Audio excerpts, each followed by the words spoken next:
안녕하세요. 2022 카타르 월드컵 조별리그 2차전 일정이 진행되고 있는데 1차전과 2차전에 완전히 판도가 뒤바뀌는 상황들이 나오고 있습니다. 특히 스페인, 독일, 일본, 코스타리카가 속한 2조에서는 돌풍의 중심에 있던 일본이 최약체, 대회에서 가장 약한 전력으로 꼽히는 코스타리카에게 패배했고, 또 코스타리카를 7대0으로 대파했던 스페인이 독일과 무승부를 거두면서 모든 팀이 16강 진출 가능성을 남긴 채 3차전을 치르게 됐습니다. 일본에 패배했던 독일은 어떻게 부활했는지, 그리고 독일을 꺾었던 일본은 왜 코스타리카에 패배했는지, 그 진짜 이유, 상세한 데이터와 또 전술적인 내용들을 부버지 김현민 기자가 분석해드리겠습니다. 안녕하세요. 예, 안녕하세요. 일단은 이번 월드컵 조별리그 대진표가 나왔을 때 최대 빅매치로 꼽혔던 스페인과 독일의 경기 어떻게 보셨나요?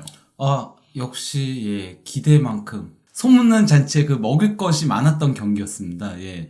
이번 월드컵에서 가장 수준 높은 경기였거든요. 그러니까 확실히 두 팀 다, 그러니까 이번 월드컵에서 보면은 한쪽 팀이 조금 수준 높은 경기를 펼친 경기들은 있어요. 잉글랜드 이란 경기라던가, 프랑스 호주 경기라던가, 그런 경기, 그리고 이제 스페인 코스타리카 같은 한 팀이 압도적인 전력을 보여주면서 수준 차이를 보여준 경기는 있었지만, 양 팀 다 이렇게 수준 높은 레벨에서 팽팽하게 경기를 한 거는 이번이 처음이었거든요. 상당히 경기의 수준 자체가 굉장히 높았습니다. 예. 많은 골이 나오진 않았지만 치열한 경기였고, 어찌됐거나 조별리그 단계니까 이 팀들이 또 월드컵 우승 경험이 있는 팀들로서 다시 또 토너먼트에서 만나도 흥미롭겠다. 그런 생각이 들었던 것 같아요. 그럴 수 있었던 거는 독일이 1차전부터 일본한테 패하면서 벼랑 끝까지 몰렸기 때문에 그 독일 입장에서는 정말 목숨 걸고 나설 수밖에 없었던 경기였거든요. 사실은 이제 그럼에도 불구하고 스페인이 먼저 또 골을 넣었기 때문에 독일은 더 급한 상태에서 어떻게 보면 후반전에 여러 승부수를 던졌던 것이 또 잘 적중했고, 그런 면에서 일본과 첫 경기에 좀 아쉬웠던 부분들을 하나하나씩 채워갔던 것 같은데요. 일단 선발 명단부터 살펴보면은 스페인 대표팀의 특징은 어떤 부분이었을까요? 선발 라인업에서 지난 그 코스타리카전과 바뀐 거는 이제 오른쪽 풀백 딱 한 자리였거든요. 아스필리쿠에타 대신에 이제 카르바알이 나왔는데, 역시 이제 스페인 하면은 바르셀로나 선수들이 중심을 이루고 있죠. 선발 라인업에도 5명의 이제 올모도 바르셀로나 출신의, 또 이제 벤치에도 에릭 가르시아라던가 발데라던가 이런 그 바르셀로나 선수들이 있었던 거였죠. 거기다가 심지어 감독 역시도 루이스 엔리케, 바르셀로나의 트래블을 이끌었던 감독이었죠. 그럼에도 불구하고 공정하게 선수들을 이제 대하고 있고, 또 다른 레알 마드리드 선수들도 잘 활용하고 있지만, 어찌됐거나 바르셀로나 선수를 기반으로 또 팀을 잘 운영하고 있고, 후반전에 또 이제 사실 가야 선수가 부상으로 빠지면서 대체 발탁한 발데까지도 기용을 하면서 두루두루 여러 이제 바르셀로나 DNA를 스페인 대표팀에 적용하고 있다. 이게 저는 스페인의 강점이라고 생각을 하거든요. 스페인이 어쨌건 간에 하나의 전술 철학 아래에서 마치 클럽팀처럼 구동이 되고 있다는 거. 그런 것들을 잘 보여준다고 할 수 있겠죠. 실제로 다니 올모 같은 경우에는 바르셀로나 유소년 팀에서 이제 1군 팀으로 가지 못한 채 이적을 했지만, 최근 계속해서 이제 바르셀로나가 원한다는 얘기들도 있는 선수이기 때문에 이번에 대표팀에서 또 워낙 좋은 활약을 펼치고 있어서 앞으로 더 주가가 높아지지 않을까 생각이 됩니다. 아스필리쿠에타도 여름에 바르셀로나가 영입하려고 했었던 선수였죠. 아쉽게 실패로 돌아갔지만요. 스페인 국대 선수를 많이 데려오려고 하고 있고, 근데 이제 독일도 사실은 스페인이랑 마찬가지로 바이에른 뮌헨 선수들이 다 모였으니까 클럽 팀처럼 운영되고 있다고 봐도 되지 않나요? 그렇다라고 볼 수 있죠. 그러니까 감독도 바이에른 트래블 감독이었던 플릭 감독이고, 그래서 이 두 팀의 맞대결이 여러모로 관심을 모았던 거였죠. 거기다 바이에른 같은 경우는 토마스 뮬러하고 그나브리, 무시알라, 고레츠카, 키미, 그리고 노이어가 바이에른 소속의 이제 니클라스 쥘레도 이제 바이언에서 뛰었던 전례가 있었던 선수였고요. 그리고 마리오 게체도 바이언에서 뛰었던 전례가 있었죠. 그리고 벤치에 르로이 사네는 현재 그 바이언 소속이고, 아데에미도 바이언 유스 출신이죠. 사실 사네 선수 같은 경우도 후반에 출전을 했기 때문에 굉장히 이제 바이에른 뮌헨의 영향권에 있는 독일 대표팀이었다. 사실 흥미로운 게 클럽 팀끼리 경기할 땐 최근에 바이에른 뮌헨이 거의 압도적으로 바르셀로나를 좀 이겨왔는데, 또 대표팀에 와서는 좀 스페인이 조금 주도적인 그런 모습을 보이고 있어요. 그런 모습을 보이고 있었죠. 어쨌건 간에 그 독일 대표팀 같은 경우는 조금 로테이션과 전술 변화를 가져왔죠. 아무래도 그 스페인 상대로 중원 싸움에서 밀리면 안 되다 보니까 중원을 고레츠카, 키미, 균도안 3명으로 세웠고요. 그리고 또 이제 이제 가짜 9번으로 토마스 밀러를 전진 배치시키는 그런 강수를 던졌죠. 예. 그리고 여기 위치는 이거 좀 잘못했어요. 줄레가 센터백이었고 캐러가 예. 오른쪽 풀백이었습니다.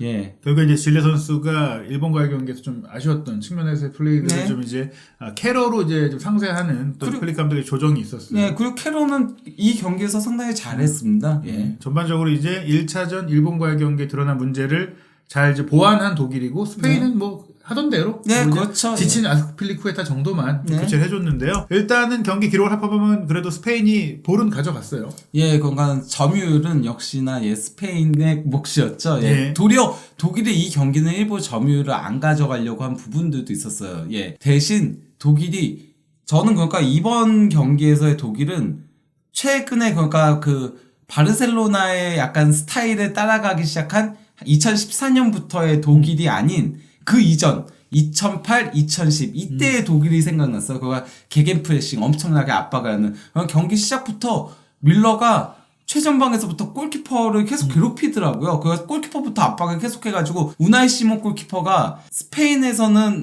빌드업에 능하다라는 평가를 듣고 있지만은 그래도 살짝 약하더라고요. 예, 후반전에 예. 실수도 한번 나와가지고 실점할 뻔하기도 했었고 전반전에도 실수들이 많이 나왔어요. 그 우나이 시몬 골키퍼가 의외로 실수가 좀 많으면서 스페인의 후방 빌드업이 그래도 이전 경기들보다는 원활하게 이루어지지 않았었거든요. 대신 이제 독일이 경합 승률에서 크게 앞섰죠. 예, 독일은 그가 계속 부딪히면서 그러면서 스페인을 괴롭혔다라고 할 수 있습니다. 그래서 경합 승률이 56.7%가 나왔었고 가로채기 같은 것들이 더 많이 나왔던 거였죠. 결국에 말씀하신 대로 이제 독일은 자신들이 잘하는 걸로 방향을 바꿨기 때문에 네. 좀 대등한 승부를 오히려 가져갈 수 있었다. 하지만 그럼에도 불구하고 이제 스페인이 먼저 이제 좋은 장면들을 많이 만들어냈어요. 네, 이게 가장 대표적인 장면인 건데요. 예, 올모의 슈팅을 노이어 골키퍼가 선방에서 골대 맞았던 거 있잖아요. 예. 손구스 쳐내서 이 장면이 무려 35회 패스를 주고받은 끝에 기록한 건데 이게 이번 월드컵에서 잭 그릴리시의 그 이란전 골과 함께 가장 많은 패스 끝에 슈팅을 가져갔던 거였습니다. 정말 기가 막힌 패스 플레이의 향연 그리고 이제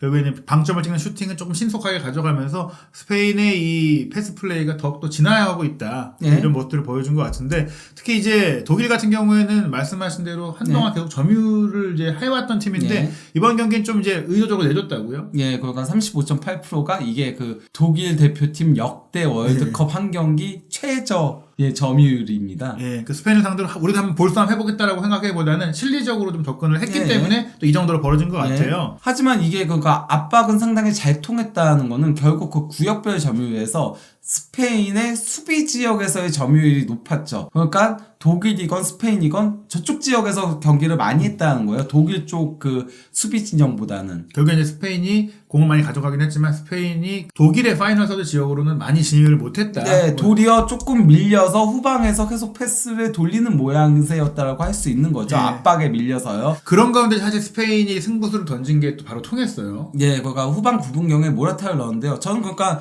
이 경기가 여러모로 2008, 2010에서 떠올리게 한다라고 했잖아요. 유로 2008 결승전 그리고 이제 2010 남아공 월드컵 준결승전 때 결국 스페인이 다 1대0으로 이겼거든요. 예. 그때 패턴들이 비슷했어요. 스페인이 계속 패스를 주고받고 독일은 계속 그걸 압박을 하다가 독일이 지치고 후반에 이제 스페인이 지친 독일을 상대로 한 골 넣으면서 승리를 다 했던 거거든요. 예. 가장 대표적인 장면이 유로 2008 결승전 때 페르난도 토레스가 예. 지친 람을 털어버렸죠. 스피드로 털면서 골을 넣었던 거였는데요. 딱 이제 엘리케 감독이 승부수로 모라타처럼 발도 빠르고 힘도 있는 공격수를 교체 투입을 시킨 거죠. 예, 사실 에니케 감독은 부임해서 계속해서 이제 모라타를 이제 조커로 잘 쓰고 예. 있는데 이번 경기도 사실 코스타리카전 같은 경우에 워낙 많은 골이 나왔기 때문에 뭐 크게 의미가 있다고 할 수는 없지만 어찌됐거나 두 경기 연속 교체 출전해서 이제 골을 넣었습니다. 예, 그리고 후반 17분경에 이게 바로 이제 뒷공간을 턴 거였죠. 예. 그래서 줄레가 쫓아갔으나 이미 늦은 상태로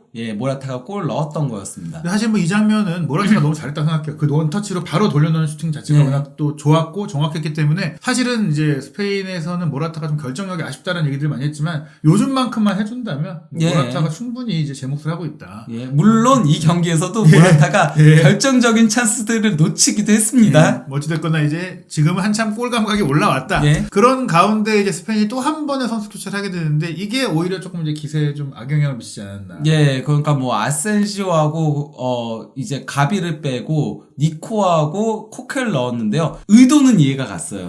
예, 왜냐면은 이제 코케는 조금 더 중원에서 몸 싸움을 해줄 수 있는 선수고, 그리고 이제 니코는 굉장히 빠르고 또 이제 드리블에 능한 선수니까 지친 독일을 조금 더 뒷공간을 파겠다. 약간 좀 이런 의도였는데 이게 통하지 않았죠. 특히 니코가 계속 소유권을 내주면서 도리어 독일의 기세가 살아나기 시작을 했었습니다. 니코의 돌파가 좀 쉽게 저지가 됐고, 제가 생각했을 때 이제 니코가 라리가에서는 충분히 뭐 이런 것들이 통했는데 그 네이션스 리그에서 좋았잖아요. 9월까지만 하더라도. 근데 월드컵 와서는 1, 2차전 다 어린 티를 내고 있어요. 조금은 이제 설이 걷다. 그리고 코케는 확실히 이제 전성기에서 그렇죠. 내려왔다. 참 안타깝지만 이 두 선수는 뭐 니코는 좀 더 지켜봐도 되겠지만 코케는 이제 대표팀에서 저는 이제 안 뽑아야 되는 게 아니냐. 전 그런 생각이 들어요. 저는 스페인 경기 볼 때마다 스페인 선수들 중에서 가장 전투적인 선수는 가비인 것 같아요. 그러니까 가비가 볼도 잘 차면서, 그러니까 다른 스페인 선수들과 다른 게 좀 굉장히 전투적이에요. 그래서 독일전에도 굉장히 많이 진짜 몸싸움하고 막 싸우고 이런 애는 가비 한 명밖에 없었거든요. 차라리 솔레르를 썼으면 어떨까라는 생각도 개인적으로 들긴 하는데. 그렇죠. 솔레르 하면 킥이 있으니까요. 거기다가. 코케는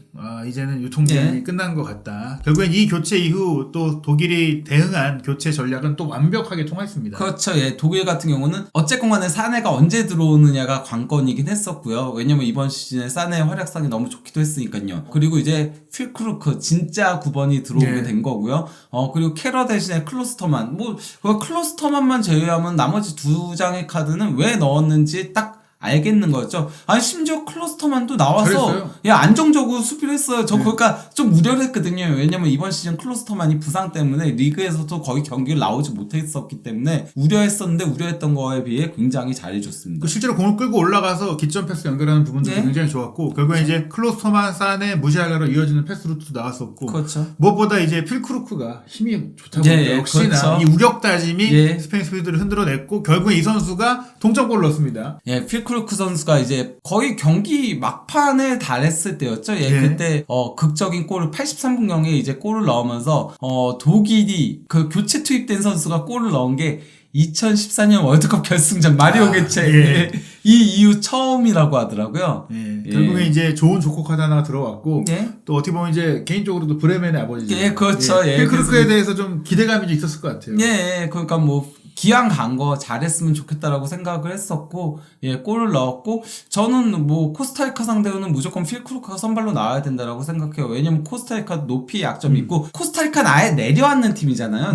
그러니까 이번 스페인전은 아예 압박하기 위해서 내보낸 거니까 밀러 카드가 적중했다라고 보지만은 선발로 밀러를 내보내고 필크루크를 조커로 내보내는 게, 코스타리카는 내려앉는 팀이기 때문에 그냥 필크루크가 처음부터 나와야 된다고 생각하고요. 어쨌건 필크루크가 이 경기에서 20분을 소화하면서 기대 득점이 0.6골이었어요. 그리고 또 이제 슈팅도 3회로 가장 많이 가져갔고, 드리블 돌파도 1회 성공시켰고, 뭐 여러모로, 그리고 이제 경합 승률도 100%를 기록을 했죠. 공중볼 경합 승률도 50%였고요. 사실 이제 베르너가 부상이 아니었다면 필크루크가 안 뽑힐 수도 있었던 거 아닙니까? 그렇죠. 오히려 전화위복이 아닐까. 솔직히 이런 그 경기 상황에서 베르너가 들어왔다고 해서 골을 넣었을까? 약간 이런 의구심이 있거든요. 그건 뭐 일본전 같은 경우는 베르너가 더 뭐 적합한 카드였을지 몰라도 적어도 스페인전에는 필크루크가 더 나은 카드였다고 생각합니다. 앞으로도 이게 필크루크가 이제 대표팀에서 좀 중용되지 않을까 진짜 9번으로 생각이 드는데, 저는 이제 흥미로웠던 게 이 경기가 교체로 들어온 진짜 9번들이 득점을 했다. 물론 이제 전략적인 이유에 따라서 이 선수들을 선발로 출전시키는 게 오히려 뭐 악영향, 좀 부정적일 수도 있겠지만 어쨌든 이 선수들 진짜 9번의 효용 가치가 드러난 거 아닙니까? 그러니까 뭐 두 선수가 각각의 팀에서 가장 높은 기대 득점을 기록하기도 했고요. 그러다 보니까 이제 옵타 애널리스트, 그 뒤에 애널리스트죠. 저기서는 센터포드의 구원 스토리라고 아예 글을 올렸습니다. 그 사실 우리가 2조에 대해서 분석을 드릴 때 스페인과 독일이 이런 진짜 9번의 문제, 그리고 공격력의 좀 파괴력 부재를 얘기했는데, 모라타와 필크루크가 있는 게 참 다행이다 그나마. 그리고 이번 월드컵이 장신 공격수들의 활약상이 좋거든요. 저는 이게 약간 조금 코로나도 영향이 있다고 생각해요. 선수들이 지쳐 있다 보니까 이제 덩치 큰 공격수들이 힘으로 수비로 밀고 갈 때 조금 약점들을 그러니까 수비 쪽에서 약점들을 드러내는 것 같더라고요. 그래서 뭐 코르넬리우스라던가 아니면은 뭐 키퍼무어라던가 이런 선수들까지도 다 좋은 활약을 펼치고 있습니다. 네, 우리 역시 이제 조기성 선수가 그쪽에서 잘했는데 그렇죠. 이런 그 경향성들 충분히 우리가 이제 살펴봐야 될 것 같고요. 결국에 기대 득점 그래프를 살펴보면 후반전에 좀 많은 골 찬스들이 나왔어요. 예, 그러면서 뭐 초반에는 그래도 스페인이 조금 더 앞서 나가고 있었으나 기대 득점 그래프에서 독일이 역전하면서 독일이 그래도 기대 득점 자체는 더 높게 나왔죠. 물론 그건 있어요. 스페인이 그러니까 1대 0이 된 상황에서 조금 내려앉았고 예. 그리고 계속 후방에서 패스를 돌렸어요. 좀 소극적인 경기를 했어요. 예, 이게 그래서 저는 솔직히 말하면은 스페인하고 독일이 만약에 결승전이나 토너먼트에서 붙었으면은 저는 여전히 스페인이 이겼을 거라고 생각을 해요. 예. 왜냐면 그러지 않았을 거니까요. 여유가 있었으니까 스페인은.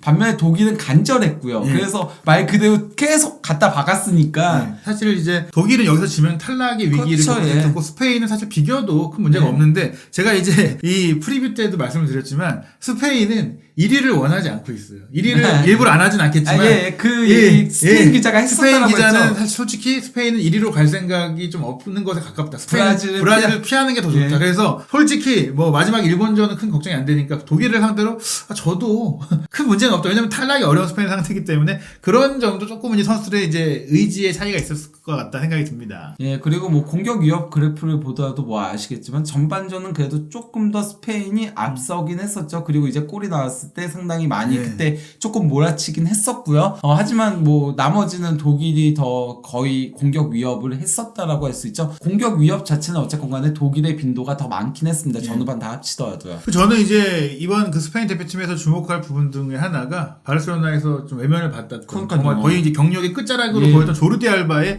부활입니다. 네, 그러니까 알바가 이 경기에서도 결국 그 모라타 골 어시스트한 것도 예. 알바였잖아요. 경기 내용 자체가 워낙 좋아요. 그러다 보니까 스페인의 공격 방향 비율이 왼쪽이 좀 많아지고 있다라고 할 수 있는 거죠. 거기다 올모도 굉장히 기능적으로 주고받고 하는 올모가 마무리가 조금 안 좋은 물론 그 노이어가 선방한 거는 저 올모 아닌 줄 알았어요. 네. 항상 올모 제가 라이프치히에서 볼 때마다 쟤는 다 잘하는데 마무리가 안 좋아서 그게 아쉽다. 마무리만 좋으면은 은쿵쿠도 대체할 수 있는데 이런 생각을 하는데 어쨌건 간에 그 알바 올모 이 라인이 상당히 좋은 모습을 보여주면서 왼쪽 측면이 좋은 공격들을 보여주고 있다고 할 수 있겠죠. 알바 같은 경우에 이제 볼 리커버리도 9개로 예. 이제 수비도 잘했고 패스 성공률도 86%로 높았고 경합도 7번이나 승리하고 또 5번의 태클. 제가 기억하기로는 오른발 중거리 슈팅을 또 날카롭게 때릴 정도로 네. 지금 뭐 완벽에 가까운 경기력이었다. 저 그거 보고 놀랐어요. 그러니까 네. 왼발잡이인데 그러니까요. 오른발이 그렇게 강력하게 날아가가지고. 그 사실은 저는 이제 바르셀로나가 이해가 안 가는 지경이 됐어요. 이제 차비가 알바랑이 친하게 잘 지내던 사람인데 마르코스 알론소를 영입을 했대. 예. 근데 마르코스 알론소는 정작 스페인 대표팀에서는 뽑히지 못하고 그렇죠. 있고. 그리고 사실 실력으로 봤을 때 관계를 봤을 때 루이스 에니케 감독이 원래 알바랑 별로 사이가 안 좋아요. 예, 그럼에도 그랬었죠. 그래서 처음에 쓰지도 않았어요. 그럼에도 불구하고 이렇게 알바를 쓴다는 건 넘어선 거잖아요. 실력으로 그 모든 그 관계들을 이 정도의 알바면 제가 봐서 월드컵 끝나고 다시 바르셀로나로 가면 주전계를 꿰찰 수 있다. 예. 마르코스 알론소 어디 갖다 버려야 된다. 아니 근데 바르셀로나 선수들이 스페인 대표팀에서도 그렇고 예. 덴벨레도 왜 이렇게 안정적으로 플레이해요? 어디 차비 효과인가? 예, 차비 감독이 또 이제 타이차비 효과. 예. 어찌됐거나 그래서 차비 감독 재평가 받고 있다는 얘기들이 실제로 막 나오고 있기도 하죠. 예. 어찌됐거나 이제 이 알바의 부활은 개인적인 의미에서도 굉장히 크게 의미가 있을 것 같은데요. 그리고 이제 독일에서는 역시 이번 경기도 무시알라가 역시 대단한 플레이를 보여줬습니다. 네, 그러니까 물론 뭐 무시알라가 이전보다는 좀 많이 실수도 있긴 했거든요. 왜냐면은 워낙 스페인이 강팀이고 그렇죠. 또 이제 많이 좁혀서니까 그래서 뭐 뺏기는 장면들도 있긴 했지만은 그래도 7번의 경합을 승리했고 드리블 돌파 4회에서 성공시키면서 최다를 기록하기도 했고 그 찬스 메이킹도 3회 그리고 그 바로 필크루크의 골을 어시스트하기도 했죠. 예, 뭐 사실 저는 이 어시스트가 정확하게 의도했는지 잘 모르겠지만 네, 사네가 찔러준 게 더 좋았다고 생각하거든요. 저도 그거는 사네가 사실상 만들어낸 네. 도움이라고 생각을 예, 해요. 사네가 만들어줬고 이제 무시알라를 거쳐서 필크루크가 사실 네. 흘러나온 느낌을 빵 때렸는데 어찌 됐거나 이제 물론 1대1 기회를 놓친 것도 있어도 전반적으로 워낙 날카롭고 그리고 저는 이 라인 사이에 1선과 2선 사이에서 이 세밀함을 갖고 있으니까 네. 이런 선수가 세계적으로도 드물잖아요. 특히 네. 2선 지역에서 그렇죠. 무시알라는 아마도 이 앞으로 독일의 새로운 외질, 새로운 에이스 되지 않을까 예. 기대가 되는데요. 외질에게 없는 드리블 능력이 예. 있는 선수죠. 그러니까 그 위치상으로. 예. 어찌됐거나 이제 스페인 스페인 같은 경우에도 어쨌든 독일 상대로 뭐 좋은 점들을 재확인했고, 독일 같은 경우에 이제 1차전의 아쉬움들을 되살리면서 또 진짜 9번의 문제까지도 이제 해결책을 찾았는데, 네. 일본은 반대로 이제 1차전에 좋았던 부분들이 사라지고 또 원래 우려했던 부분들까지 드러나면서 16강 진출을 못하는 거 아니냐라는 생각이 더 강해졌어요. 사라졌다기보다는 1차전에 너무 취해 있었죠. 그렇죠. 그게 더 맞죠. 취했었던 게.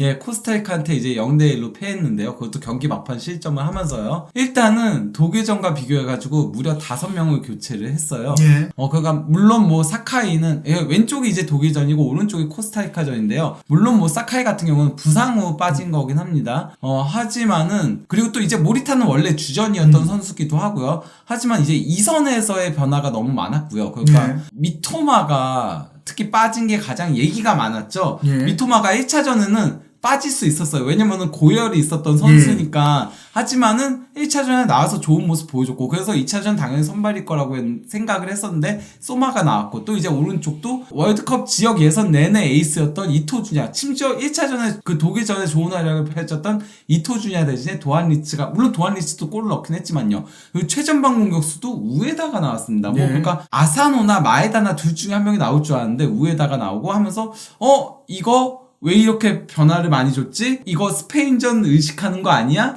코스타리카는 약간 좀 로테이션 돌려도 이긴다라고 생각한 그렇죠. 거 아니야? 이런 얘기들이 나왔죠. 그러니까 저는 이제 그 시도는 할 수 있다고 생각하는데 결과는 이제 감독이 책임져야 되니까. 그렇죠, 예. 너무 안타까웠던 게 그 말씀하신 공격 라인에서 물론 마에다 같은 경우에는 열심히 뛰기만 했지 뭐 속이 없었지만 그래도 상대의 수비를 좀 괴롭혀줬거든요. 근데 우에다는 그냥 뭐 허수아비였어요. 높이가 있다고 해도 그렇다고 아주 높이가 있는 선수도 아니고. 그리고 소마 같은 경우도 쿠보가 솔직히 이제 독일과 경기 못했던 건 맞지만 소마는 뭐 그만한 영향력도 없었거든요. 제가 봤을 때는 뭐 빨빨거리고 다니긴 했는데 뭐 이렇게 위협적이라는 느낌이 없었어요. 아니 뭐 그러니까 저는 쿠보가 독일전에는 힘에서 밀려서 저는 쿠보가 더 안 좋았다라고 생각을 해요. 소마보다. 소마는 최소한 빨빨거리면서 돌아다니기도 했으니까. 하지만은 코스타리카 상대였다면은 쿠보가 더 잘했을 것이다. 그렇죠. 기술적으로 다 풀어낼 수 있고. 그리고 사실 그걸 고민할 필요 없이 미토마가 나오면 돼요. 그렇죠. 원래 미토마가 나오는 거죠. 그리고 도안 같은 경우도 사실 그 말씀하셨다시피 골을 넣긴 했지만 경기력 자체는 이토주냐가 없는 일본은 공격에 그 스파크가 없는 팀이잖아요. 뭘 지금 누가 그리고 게다가 좀 카마다도 이해가 안 돼요. 카마다 솔직히 좋았을 때 폼이 아니거든요. 근데 카마다만 유지하고 나머지 잘하던 선수를 다 바꿨다. 아니 그리고 설령 미토마가 못 나오더라도 미나미노도 있었거든요. 그 미나미노도 있죠. 원래 미나미노 이토주냐가 그 월드컵 예선에서는 더블 에이스였으니까요. 그래서 뭐 그 선수들이 컨디션이 안 좋으면 바꿔줄 수 있지만 우에다 소마는 조금 이해가 안 됩니다. 그렇게 봤어요. 그래서 이제 주축 선수들이 빠지다 보니까 일본이 전반전에 매우 지지부진한 경기력을 보여줬죠. 전반전에 상대 페널티 박스 안에서의 볼터치가 단 4번밖에 없었고요. 일본도 점유율 축구하는 팀이잖아요. 전반전 점유율 밀렸어요. 코스타리카한테. 이건 충격적인 겁니다. 그렇죠. 코스타리카는 점유율 안 하는 팀이에요. 그냥 뻥뻥 지르는 팀인데 그렇죠. 그 팀 상대로 점유율도 42대 58로 밀렸고 슈팅 숫자도 2대 3으로 밀렸고. 그러니까 독일 같은 경우에는 이제 전략적으로 그렇게 했다면 이 코스타리카전 같은 경우에는 이제 의도와 상관없이 졸전을 펼쳤고 솔직히 말하면 선수들의 퀄리티가 떨어졌다. 뭐 이런 느낌이 들었거든요. 그러다 보니까 이제 일본이 후반 들어가지고 뭐 미나미노, 아사노, 이토주냐 그리고 또 이제 미토마 그리고 이토 히로시까지 주축들을 다 투입을 했죠. 그래서 후반전에는 뭐 기대 득점도 0.86골로 확 올라갔고요. 점유율 75대 25 그리고 이제 슈팅 숫자 11대 1 이렇게 압도하긴 했는데요. 이게 그러니까 몰아붙이는 팀들이 더 위험해요. 독일도 하긴 했잖아요. 몰아붙일 때 수비 쪽은 집중력이 떨어질 수밖에 없거든요. 그리고 원래 골키퍼나 이제 수비수 같은 경우는 당해봐야지 이게 집중을 계속하면서 유지되는데 이게 그 공격을 안 당하고 있으면은 방심하게 돼요. 도리어 공격만 생각을 해요. 그거 어떻게 빌드업을 해줄까 이 생각만 하다가 실수를 하게 되는데 바로 그 실점 장면이 그렇게 나왔던 거였죠. 실점 장면이 충격적이었던 거는 지금 요시다가 걷어내기 실수, 미토가 라인 컨트롤 실수, 곤다가 그 순발력, 타이밍 실수를 하면서 수비 라인 모두가 돌아가면서 실수를 해가지고 딱 한 번 슈팅을 해줬는데 골을 허용했다. 이번 대회 내내 코스타리카 슈팅 사회였거든요. 왜냐 스페인전은 슈팅이 없었거든요.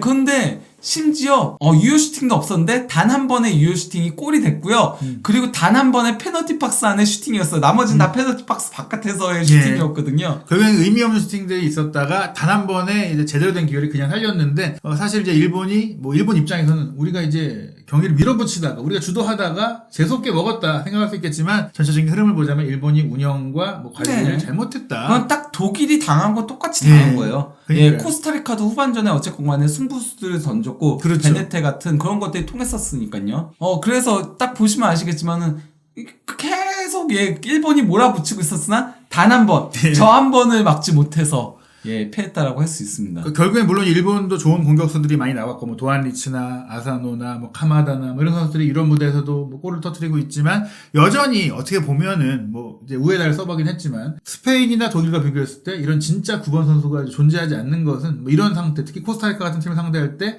좀 해결책을 찾지 못한 이유가 아니겠느냐. 그렇다고 생각하고 있습니다. 그래서 그래서 일본도 어쨌건 간에 독일 같은 경우는 라인을 올렸으니까 그걸 이제 공략할 방법이 있었지만은 코스타리카 같은 팀 상대로는 좀 힘들어한다는 걸 보여줬다고 할 수 있겠죠. 결국엔 일본이 역시나 현재의 상태로 이제 16강을 장담할 수 있는 팀이 아니고 독일을 우연히 한번 잡을 수는 있지만 조금 이렇게 최대의 집중력을 보이지 않는다면 코스타리카를 이기기 어려울 정도로 월드컵이 만만하지 않다.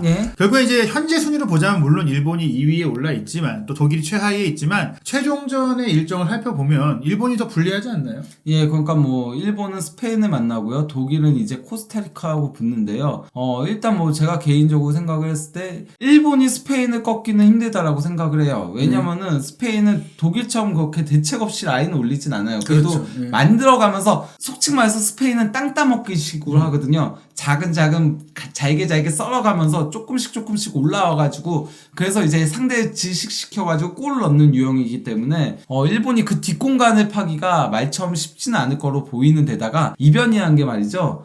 어쩌다 한번 일어나는 거기 때문에 이변이라고 하는 거지 이변이 매번 일어나면 그건 이변이 아닙니다. 물론 이제 일본이 독일을 이겼던 게 이변이 아니라 실력이었다면 또 한번 보여줄 수 있겠지만 우리가 이제 코스타리카와의 경기를 봤던 부분을 생각하면 일본이 그런 동력을 만들 수 있을까? 물론 코스타리카전보단 잘하겠지만 스페인 입장에서도 사실은 독일을 이겼다면 조금 이제 편안하게 임했겠으나 비겼기 때문에 혹시 모를 이제 가능성까지 염두하면 일본을 상대로 지는 경기는 하기 어렵다. 그리고 독일과 코스타리카 경기는 어떻게 보세요? 독일과 코스타리카 경기는 일단 그래도 독일 선수들이 조금 동기부여는 된 것 같고 정신무장도 된 것 같고 그러니까 저는 그게 컸다라고 생각해요. 지난 그 카잔의 기적 같은 경우는 독일이 한 번도 이제 조별리그에서 탈락한 적이 없었잖아요. 그러다 보니까 독일 선수들이 그냥 한국전까지도 우리가 설마 탈락하겠어 이러면서 플레이를 하다가 하다가 두들겨 맞았다면은 이번 경기는 진짜 독일 선수들이 저는 실력 면에서는 스페인이 더 위였다라고 보지만은 그 정신무장은 독일이 더 잘 됐다라고 봤고 진짜 결승전처럼 뛰었다라고 생각을 하거든요. 독일이 솔직히 말해서 스페인전처럼 뛰었으면은 일본한테 지지 않았고 도리어 대승 거뒀다라고 생각을 해요. 개인적으로는. 어떻게 보면 각성 효과를 줬다. 솔직히 이제 스페인이 월드컵을 우승했을 때도 그렇지만 오히려 첫 경기에 좀 이제 흔들리고 그 다음에 정비하는 게 좋지. 조별리그 3차전에 흔들리거나 16강에서 흔들리면은 그냥 게임 끝나버리니까. 거기다가 독일도 어쨌건 간에 2번 연속 조별리그에서 탈락하면 안 되거든요. 그렇죠. 그러면은 이거는 이제 받아들일 수 없는 상황이 되는 거기 때문에 코스타리카전에 전력으로 다할 걸로 보이는데 저는 일단 그 코스타리카전은 무조건 필크루크를 선발로 내보내야 된다라고 생각을 해요. 왜냐면 코스타리카도 높이에 강한 팀은 아니니까 그리고 내려앉는 팀이니까 좀 찍어 눌러야 된다라고 생각을 합니다. 개인적으로. 물론 이제 코스타리카도 이제 과거 이제 브라질 월드컵이었나요? 이제 잉글랜드, 그렇죠. 우루과이, 이탈리아와 한 조에 속해서 이제 돌파하는 그런 기적을 썼던 팀이긴 한데 그때와 비교하면 아무래도 이제 경기력이 많이 떨어지기 때문에 냉정하게 보자면 역시 예상대로 스페인과 독일이 16강에 오를 가능성이 있지만 또 뚜껑을 열어봐야 되니까 이제 마지막 경기까지 살펴보겠습니다. 한준TV가 구독자 이벤트를 지금 진행하고 있는데요. 여기 독일 축구 얘기를 나누고 있기 때문에 이제 독일 현지에서 독일 축구 현장을 취재한 정재은 기자의 에세이가 나왔어요. 정재은의 좌충우돌 독일 축구 현장이라는 책이 나왔는데 한준TV 구독자 여러분들께 제가 이제 이벤트를 하고 있습니다. 이 영상의 유튜브 댓글로 2022 카타르 월드 월드컵 2조의 16강 진출팀을 예상해 주시고 그 이유를 남겨주시면요. 추첨을 통해서 5분들께 이제 정정해 드릴 예정인데 다만 이제 한준TV 구독자 이벤트이기 때문에 여러분들이 이제 구독 정보를 공개해 놓으셔야 한준TV 구독하고 계신 걸 알 수 있고 그런 분들을 대상으로 이제 결과를 이제 발표하겠습니다. 2조의 최종전 결과가 나온 이후 한준TV 유튜브 채널 게시글을 통해서 당첨자 발표할 예정이니까요. 정재현의 자충우돌 독일 축구 현장체에 관심 있으신 분들 댓글로 많은 참여 부탁드리겠습니다. 뭐 정재현 기자 같은 경우는 풋풋에서도 1위 했었고 또 골닷컴에서도 1위를 했었죠. 그래서 저랑도 뭐 잘 알고 있는 기자인데요. 워낙 그 축구를 좋아해가지고 그래서 독일로 넘어가가지고 현재까지도 활동을 하고 있는 기자죠. 그러니까 독일 축구에 대해서 굉장히 생생한 얘기 또 숨은 비하인드 스토리나 한국 유럽파 얘기도 있으니까요. 많은 관심 부탁드립니다.